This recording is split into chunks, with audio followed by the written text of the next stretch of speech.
ഞങ്ങൾ സ്കോട്ട്ലൻഡിലേക്ക് പോവാണ്, ട്രെയിനിലാണ്, UK. അപ്പോൾ മൂപ്പര് ഭയങ്കര രസമല്ല തമാശക്കാരനാണ്. അപ്പോൾ ഞങ്ങളിത് തമാശയും 4 മണിക്കൂർ യാത്ര ഉണ്ട്, ലണ്ടൻ ടു സ്കോട്ട്ലൻഡ്, എഡിൻബ്രോ.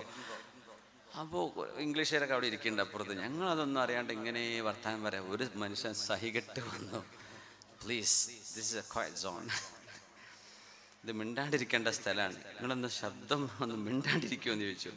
അപ്പോഴാണ് ഞങ്ങൾ അറിയണത് ഞങ്ങളിത് പടപടാന്ന് ഉറക്കി പറയണത് ഈ മലയാളമൊക്കെ സായിപ്പിന് കേട്ടിട്ട് സഹി കെട്ടിട്ടുണ്ടാവും, കുറേ നേരമായി സഹിക്കുന്നുണ്ടാവും അയാൾ. അപ്പോഴാണ് നമ്മുടെ ഈ ഭാഷ തന്നെ ഭയങ്കര ഒച്ചുള്ള സംഭവമാണ്. പിന്നെ നമ്മൾ ചിന്താബാദൊക്കെ വിളിക്കുകയാണെങ്കിൽ എന്താ ഒച്ച, അങ്ങനെയൊക്കെ ലോകത്താറ് ചിന്താബാദ് ഞാൻ കേട്ടിട്ടില്ല. എന്തൊരു ഒച്ച നമുക്കൊക്കെ 4-5 ആളുള്ള ജാഥക്ക് ഭയങ്കര ഒച്ചക്കാരം. അപ്പോൾ ഈ ബഹളം ദേഷ്യപ്പെടുമ്പോൾ ബഹളം വെക്കരുത്. നമ്മളെ കൊണ്ട് കഴിയുമോ? ബഹളം വെക്കാതെ കാര്യം പറയാം. നമ്മളൊക്കെ ഒച്ച വെച്ചാൽ നമ്മൾ ഭയങ്കര ശക്തിയാവും, ബാക്കിയുള്ളൊക്കെ പൂച്ചയെ പോലെ നിൽക്കും. അങ്ങനെയൊന്നുമില്ല, ഒക്കെ പണ്ടായിരിക്കും ചിലപ്പോൾ. ദേഷ്യപ്പെടുക എന്ന് പറഞ്ഞാൽ ബഹളം വെക്കുമ്പോൾ ഈ മനുഷ്യന് സ്വയം കൺട്രോൾ ഇല്ല എന്നതിൻ്റെ അർത്ഥം. അധ്യാപകന്മാർ, പ്രത്യേകിച്ച് ഉസ്താദുമാർ, അധ്യാപികമാർ, കുട്ടികളെ നമ്മളെ പിരികയറ്റും. ചിലപ്പോൾ നമുക്ക് ദേഷ്യം വന്ന് അങ്ങ് അറ്റത്തേക്ക് എത്തും. എന്നാലും റിമെയിൻ കാം, സമാധാനത്തിൽ നിൽക്കണം. കാര്യങ്ങൾ വ്യക്തമായി നല്ല ഒരു ഇൻസ്ട്രക്ഷണൽ ലാംഗ്വേജ് നമ്മൾ ഉപയോഗിച്ച് കഴിഞ്ഞാൽ ഏത് ഘട്ടത്തെയും നമുക്ക് ഹാൻഡിൽ ചെയ്യാൻ പറ്റും. ഞാൻ പഠിപ്പിക്കുന്ന മക്കൾ, വലിയത്തരം പറയല്ലേ, എന്നെക്കാളും വലുപ്പം ഹൈറ്റും ഇല്ല, തടിയും വലുപ്പമുള്ള കുട്ടികൾ, 18-20 വയസ്സുള്ള കുട്ടികൾ ക്ലാസ് റൂമിലുണ്ടാവും. നമ്മളൊക്കെ ഓരോ മുമ്പിൽ ചെറിയ മനുഷ്യന്മാരാകാരം. പക്ഷേ എന്തെങ്കിലും ഒരു ഡിസിപ്ലിൻ അവിടെ കോംപ്രമൈസ് ചെയ്യുന്നൊരവസ്ഥ ഒരിക്കലും ഉണ്ടാവില്ല. എന്തെങ്കിലും ചെയ്തു കഴിഞ്ഞാൽ നമ്മൾ അവരോട് ആ വിഷയത്തിൽ ഇടപെട്ട് സംസാരിക്കുന്ന വാക്കുകൾ, അതിലും മോശമായ വാക്ക് പറയാൻ പാടില്ല. ഒരു കുട്ടിയോട് ഷട്ടപ്പ് എന്ന് പറയാൻ പാടില്ല, അതൊക്കെ ഭയങ്കര മോശം. ഷട്ടപ്പ് എന്നൊക്കെ പറഞ്ഞാൽ ഭയങ്കര പണി പോകും. ഗൾഫിലൊക്കെ ആണെങ്കിൽ ഒരു കുട്ടിയോട് ഷട്ടപ്പ് എന്നൊരു ടീച്ചർ പറഞ്ഞു എന്ന് പറഞ്ഞു, ക്വയറ്റ്, ബി ക്വയറ്റ്, അങ്ങനെ പറയാവൂ. വായടക്കണം എന്നല്ല അതിനർത്ഥം, ഷട്ടപ്പ് യുവർ മൗത്ത് എന്നതിൻ്റെ. അതൊക്കെ ഭയങ്കര തെറിയാണ്. നമുക്ക് അതുപോലും മക്കളോട് പറയാൻ പറ്റൂല, അടിക്കാൻ പറ്റൂല. പെൻസിൽ കൊണ്ടോ സ്കെയിൽ കൊണ്ടോ ഒന്നും അടിക്കാൻ പറ്റൂ. ഒരു അടി പരിപാടിയൊന്നും ഇല്ലല്ലോ. വാക്കുകളെ കൊണ്ട്, അതും ബഹളം വെക്കാനും പറ്റൂല. ബഹളം വെച്ചാലും പണി പോകും. കാരണം അധ്യാപനം ചെയ്യാൻ പറ്റൂല. ഇതിൽ ഞാനൊരു 22 കൊല്ലത്തോളമായി ഗൾഫിൽ പഠിപ്പിക്കുന്നു. പക്ഷെ കഴിഞ്ഞ ഒരു 6-7 കൊല്ലമായിട്ടുള്ളൂ എനിക്ക് പഠിപ്പിക്കാൻ പറ്റും എന്ന് മനസ്സിലായിട്ട്. അധ്യാപകൻ പൂർണ്ണമായി എന്നല്ല ഞാൻ പറഞ്ഞു, പഠിപ്പിക്കാൻ പറ്റും, എനിക്ക് അധ്യാപനത്തിൻ്റെ കുറച്ച് സ്കില്ലൊക്കെ ഉണ്ട് എന്ന് അറിയുന്നത് ഒരു 17 കൊല്ലം ഈ പണി ചെയ്തതിന് ശേഷമാണ്. മാസ്റ്ററിങ് എന്ന് പറഞ്ഞ സംഗതിയുണ്ട്. ഒരു കാര്യത്തിൽ മാസ്റ്റർ ആവുക, നമ്മൾ മാസ്റ്റേഴ്സ് എടുക്കുക എന്ന് പറയില്ല. ഒരു വിഷയത്തിൽ നൈപുണ്യം കിട്ടണമെങ്കിൽ മിനിമം 1000 മണിക്കൂർ ആ പണി ചെയ്യണമെന്നാണ്. 1000 മണിക്കൂർ, 1000 hours ഒരു പണി ചെയ്താലേ നമുക്ക് അതിൽ മാസ്റ്ററിങ് കിട്ടുള്ളൂ. അത് ആശാരിയാണെങ്കിലും തേപ്പ് ചെയ്യുന്ന ആളാണെങ്കിലും മണ്ണ് കൊത്തുന്ന ആളാണെങ്കിലും 1000 മണിക്കൂർ അത് ചെയ്യുമ്പോഴാണ് അങ്ങനെ അള്ളാഹു സംവിധാനിച്ചത്. അങ്ങനെയാണ് 1000 മണിക്കൂർ. അതാണെങ്കിലോ ഒരു കൊല്ലം നമ്മൾ പഠിപ്പിക്കുന്നത് തന്നെ അടുത്ത കൊല്ലം ആവർത്തിക്കുന്നു, അത് തന്നെ ആവർത്തിക്കുന്നു. ഇങ്ങനെ പറഞ്ഞത് ആവർത്തിച്ച് പറഞ്ഞത് മുഴുവൻ ബൈഹാർട്ടായിട്ടുണ്ട്. അത് 50 കൊല്ലം കഴിഞ്ഞാലും 1 കൊല്ലത്തെ എക്സ്പീരിയൻസ് ഉള്ളൂ എന്ന് അതിനെപ്പറ്റി പറയാം. കാരണം ഓരോ കൊല്ലവും ചെയ്ത് തന്നെയല്ലേ ചെയ്യണത്. അങ്ങനെയുമല്ല, ബഹളം വെക്കാതെ ആക്രോശിക്കാതെ നമ്മുടെ മക്കളോട് കാര്യം പറയാൻ, നമ്മുടെ കണ്ണ് നോക്കിയിട്ട് നമ്മുടെ ഫീലിങ്സ് നമ്മുടെ മക്കൾക്ക്, നമ്മുടെ വിദ്യാർത്ഥികൾക്ക് മനസ്സിലാക്കാൻ കഴിയുക. ഇത് വലിയ ഒരു ടാസ്ക്കാണ്. ഇത് വാപ്പമാര് പഠിച്ചു നോക്കണം. ഉറക്ക ഒച്ച വെച്ച് സംസാരിക്കരുത്, ബഹളം വെക്ക, അത് മോശമാണ്. വിവരമില്ലാത്തവരും സ്വയം കൺട്രോൾ ചെയ്യാൻ അറിയാത്തവരുമാണ് ഈ ബഹളം വെക്കുക. ലാ തഗ്ലബ്, പുണ്യ നബി തങ്ങൾ പറഞ്ഞത് ആ മനുഷ്യന് മാത്രമല്ല നമ്മളോടൊക്കെ ഉള്ളതാണ്. ദേഷ്യപ്പെടണം, പക്ഷെ ദേഷ്യം എന്താവരുത്, നിന്നെ പിടിച്ച് തിന്നുന്നില്ല കോലത്തിലാവരുത്. കൈ കിട്ടുന്ന സാധനം പിടിച്ച് എറിയ, ബഹളം വെക്കുക, ഇതല്ല നമ്മൾ റിയാക്ട് ചെയ്യേണ്ട രീതി. ഇതൊക്കെ പഠിപ്പിച്ചു തന്നിട്ടുണ്ട് പരിശുദ്ധമായ ശരീഅത്തുൽ ഇസ്ലാം. അപ്പോൾ അത് നിങ്ങളോടത് പറഞ്ഞിട്ട് സമയം കളയാൻ പറ്റില്ല. അത് അധ്യാപകരും മുഅല്ലിമീങ്ങളും മാത്രം ഉണ്ടെങ്കിൽ കുറച്ച് ഹിക്മത്തൊക്കെ പറഞ്ഞു തരാണ്ട്. നമ്മൾ ഈ ക്ലാസ് റൂം എങ്ങനെ മാനേജ് ചെയ്യുക, അത് ഞാൻ പഠിച്ചെടുത്ത എൻ്റെ ഒരു പരിചയത്തിൽ നിന്നുകൊണ്ട് പറഞ്ഞു തരാൻ പറ്റും. കാരണം എനിക്ക് അറിയാം, പലപ്പോഴും അധ്യാപനം വലിയ വിഷമമുള്ള കാര്യമാണ്. അത് വൃത്തിയായി ചെയ്യുകയാണെങ്കിൽ ഭയങ്കര റിസൾട്ട് കിട്ടും നമ്മുടെ മക്കളിൽ. അതുകൊണ്ട് നമ്മുടെ ഉമ്മയും നമ്മളുമൊക്കെ അധ്യാപകരാണ്. അധ്യാപനം, നമ്മുടെ മക്കൾക്ക് നല്ലത് പറഞ്ഞു കൊടുക്കുകയും അവരെ തിന്മയിൽ നിന്ന് വിട്ടുനിർത്തുകയും ചെയ്യാൻ ഏറ്റവും നല്ല റോൾ മോഡലുകളായിട്ട് നമുക്ക് മാറാൻ കഴിയണം. ഖുർആൻ പറഞ്ഞൊരു ഒരു ദുആയുണ്ട്. ആ ദുആയുടെ ഒരു പ്രത്യേകത നോക്കണേ. ബിസ്മില്ലാഹിർ റഹ്മാനിർ റഹീം. والذين يقولون ربنا هب لنا من أزواجنا وذرياتنا قرة أعين والذين يقولون ربنا هب لنا من أزواجنا وذرياتنا قرة أعين واجعلنا للمتقين إماما. ഇങ്ങനെ ദുആ ചെയ്യുന്നവരും അല്ലാഹുവിന്റെ ഇഷ്ടപ്പെട്ടവരാണ്. എന്താ ദുആ ചെയ്യേണ്ടത്? റബ്ബനാ, ഞങ്ങളുടെ രക്ഷിതാവായ അല്ലാഹുവേ. ഈ ദുആ പഠിച്ചു വെക്കണേ. റബ്ബനാ ഹബ് ലനാ മിൻ അസ്വാജിനാ വദുർരിയാതിനാ, ഞങ്ങളുടെ ഭാര്യയിലും, ഭാര്യ പറയുകയാണെങ്കിൽ ഭർത്താവില്, സൗജ് ആണിനും പെണ്ണിനും പറയും. അല്ലാഹുവേ, ഞങ്ങളുടെ ഭാര്യയിലും ഭർത്താവിലും, വദുർരിയാതിനാ, നീ ഞങ്ങൾക്ക് നൽകിയ മക്കൾ, നൽകാൻ പോകുന്ന മക്കള്, അതൊക്കെ അർത്ഥമുണ്ട് അവിടെ. ഞങ്ങളുടെ എൻ്റെ മക്കളിലും എൻ്റെ ഭാര്യയിലും, ഒരു ഭാര്യ പറയുകയാണെങ്കിൽ എൻ്റെ ഭർത്താവിലും എൻ്റെ മക്കളിലും നീ എനിക്ക് നൽകണം. എന്ത് നൽകണം? ഖുർറത അയുനിൻ, കണ്ണിന് കുളിർമ നൽകണമേ.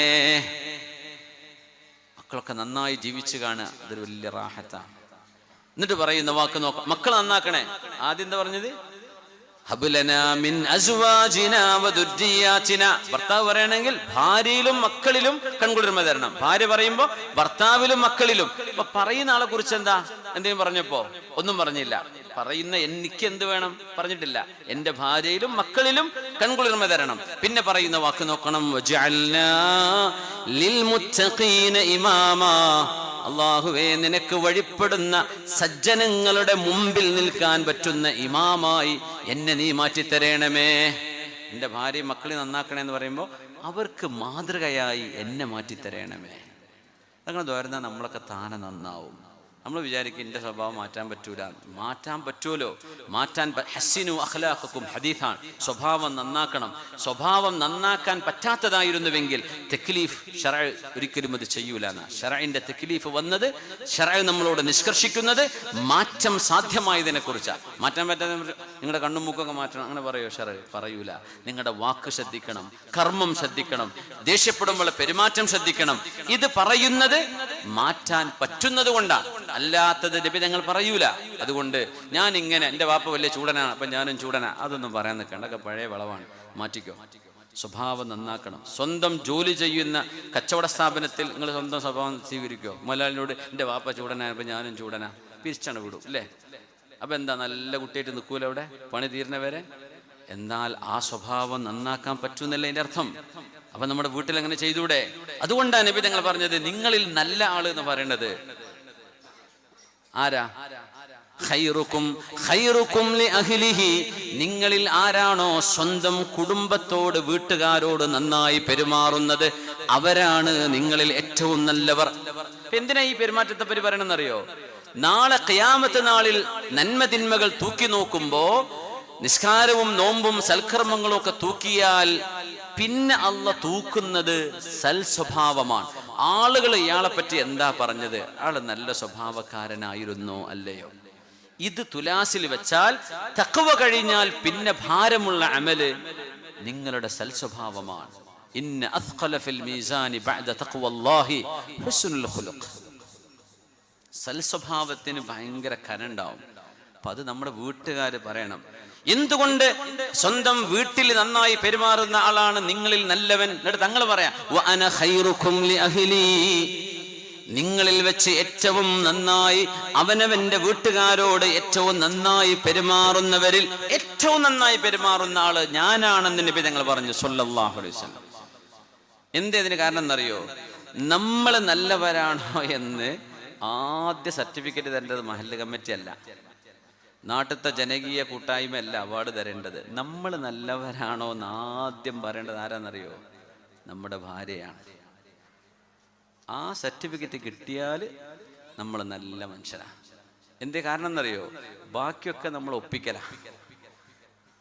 ഇപ്പം നിങ്ങൾ എന്തൊരു നല്ല മക്കളായിട്ടാണ് നിൽക്കണത്, ഇവിടെ ഇരിക്കണത്. ഞാൻ എന്തൊരു നല്ല മനുഷ്യനായിട്ട് ഞങ്ങളെ മുമ്പിൽ നിൽക്കുന്നത്. ഇവിടെ ഉസ്താദന്മാരുണ്ട്, മുത്തല്ലിമീങ്ങളുണ്ട്. നമ്മളെ തനി സ്വഭാവം പെരീക്കത്തേലേ അറിയുള്ളൂ, അല്ലേ? വീട്ടിൽ നമ്മൾ നല്ലവരാണോ അതോ നബി നിങ്ങൾ പറയാം നിങ്ങളുടെ കാട്ടിക്കൂട്ടലൊന്നും വേണ്ട, നിങ്ങൾ ആരെയും പേടിക്കാതെ ജീവിക്കുന്ന സ്ഥലം നിങ്ങളുടെ വീടാണ്. അവിടെ നിങ്ങൾ നല്ല മനുഷ്യനാണോ? വാപ്പ വരുമ്പോ മക്കൾക്ക് ഇഷ്ടമാണ്, വാപ്പ എപ്പോഴാ വരിക എന്ന് മക്കൾ കാത്തിരിക്കുകയാണ്. അങ്ങനത്തെ ഒരു വാപ്പയാണ് നിങ്ങളെങ്കിൽ ഭാര്യ വിചാരിക്കാൻ പഠിച്ചവൻ എപ്പോഴാണാവോ എൻ്റെ ഭർത്താവ് ഒന്ന് വരുന്നത്, ഇങ്ങനെ കാത്തിരിക്കുകയാണ് ഭാര്യ. ചിലരുടെ ഭർത്താവ് ഇപ്പൊ വരാൻ നേരായിട്ടുണ്ട്, മക്കളെ കട്ടക്കാലപ്പ തുടങ്ങട്ടോ, ആൾ വരാതിരുന്നാ മതിയായിരുന്നല്ലോ, ബൈക്ക് കുത്തിമറിഞ്ഞ് വീടാ മതിയായിരുന്നു, ഈ വീട്ടിൽ കിടക്കാതിരുന്നാ മതിയായിരുന്നു എന്ന് വിചാരിക്കുന്നുണ്ടോ? അല്ല, നേരെ മറിച്ചാണോ? ഇതാണ് നിങ്ങളെപ്പറ്റി മലക്കുകൾ നിങ്ങൾക്ക് തരുന്ന സർട്ടിഫിക്കറ്റ്, വീട്ടിനുള്ളിലെ സർട്ടിഫിക്കറ്റാണ്.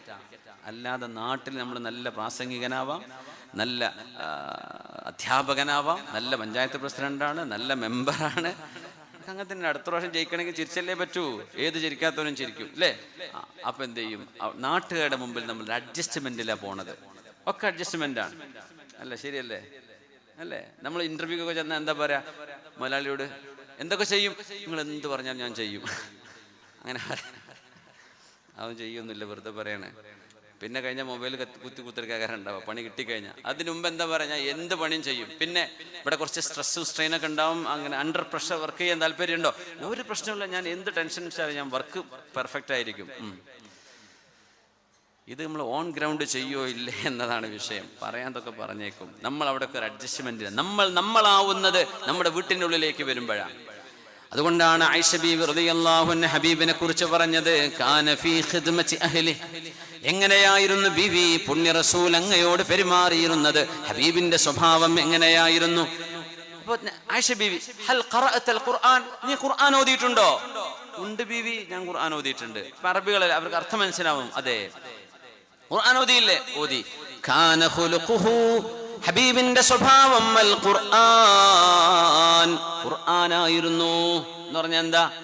ലാ യഗ്തബ് ബഅദുകും ബഅദാ, നിങ്ങൾ ആരും ആരെ പറ്റിയും മോശപ്പെട്ടത് പറയരുതേ. ഇപ്പൊ ഫേസ്ബുക്ക് കുത്തിയിട്ട് ഇങ്ങനെ കയറി കുത്തൂല, വാട്സപ്പിൽ മോശപ്പെട്ട മെസ്സേജ് വിടൂല, ഗ്രൂപ്പുകളിൽ കയറിയിട്ട് കലക്കൂല, നല്ല സ്വഭാവം കാണിക്കും. ഫിത്ന ഉണ്ടെങ്കിൽ ആ ഫിത്നയെ അടക്കാനേ ശ്രമിക്കുള്ളൂ, കത്തിക്കാൻ നോക്കൂല. ഗീബത്ത് പറയരുത്. വലാ തജസ്സസു, നിങ്ങൾ ചാരപ്പണി എടുക്കരുത്, ആളുകളുടെ കുറ്റം കുറവും ഇങ്ങനെ നോക്കി നടക്കരുത്. വലാ യഗ്തബ് ബഅദുകും ബഅദാ, ഇതൊക്കെയല്ലേ ഖുർആൻ പറഞ്ഞത്. ഹബീബിന്റെ സ്വഭാവം അതായിരുന്നു. കാന ഫീ ഖിദ്മത്തി അഹ്ലിഹി, നബി തങ്ങൾ വീട്ടുകാർക്ക് ഖിദ്മത്ത് ചെയ്തു കൊടുത്തിരുന്നു, വീട്ടുകാർക്ക് ഖിദ്മത്ത് ചെയ്തു കൊടുത്തു. അപ്പൊ ഒരു ഭർത്താവ് വീട്ടിൽ ഒരു ഖിദ്മത്ത് ചെയ്യാന്ന് പറയുമ്പോ ചിലപ്പോ ഉമ്മ പറയും, ഓൻ പെങ്കോന്തനാ, പെണ്ണുങ്ങൾ എടുക്കേണ്ട പണിയല്ലേ, ഓൻ എന്തിനാ എടുക്കേണ്ട വല്ല കാര്യം, മൂപ്പര് വല്ല ഹദീസും കേട്ട് വേദം കേട്ട് വന്നതാ കാര്യം, ഉമ്മക്ക് കേട്ടിട്ടുണ്ടാവില്ല. അപ്പോ വീട്ടിൽ നബി തങ്ങൾ അടിച്ചു വരുമായിരുന്നു. അപ്പൊ ആ ആവേശത്തെ ചെന്നിട്ട് ഇന്നിപ്പോ കഴിഞ്ഞു, നാളെ രാവിലെ ഇപ്പൊ ആ ചൂലം തന്ന പെണ്ണെ എന്ന് പറഞ്ഞിട്ട് നാളെ ഒരു പുര അടിച്ചു വരുന്ന പരിപാടിയൊക്കെ ഉണ്ടാവും ചിലപ്പോൾ നിങ്ങൾക്ക്. ഹബീബായി നബി തങ്ങൾ ഇത് ചെയ്തിട്ടുണ്ട് സല്ലല്ലാഹു അലൈഹി വസല്ലം. കാന യക്നിസു അർള, നബി തങ്ങൾ വീടടിച്ചു വാരുമായിരുന്നു. പക്ഷെ പെണ്ണുങ്ങൾ എന്ത് മനസ്സിലാക്കരുത്, എന്റെ ഭർത്താവ് ഒരു പെൺകോന്തനായിട്ടായി ചെയ്യുന്നത് എന്നല്ല പെണ്ണ് മനസ്സിലാക്കുക, അയാളൊരു നല്ല മനുഷ്യനായത് കൊണ്ടായി ഇത് ചെയ്യുന്നത്. അവിടെ വിഷയം. ഇത് ചെയ്യുമ്പോഴ് എന്റെ ഭർത്താവ് പിന്നെ അവൾ എന്ത് ചെയ്യുക, ഒഴിഞ്ഞു മാറിക്കൊടുക്കുക, അങ്ങനെയല്ല. ഒരു സന്നദ്ധത കാണിക്കുന്നത് തന്നെ ധാരാളമാണ്.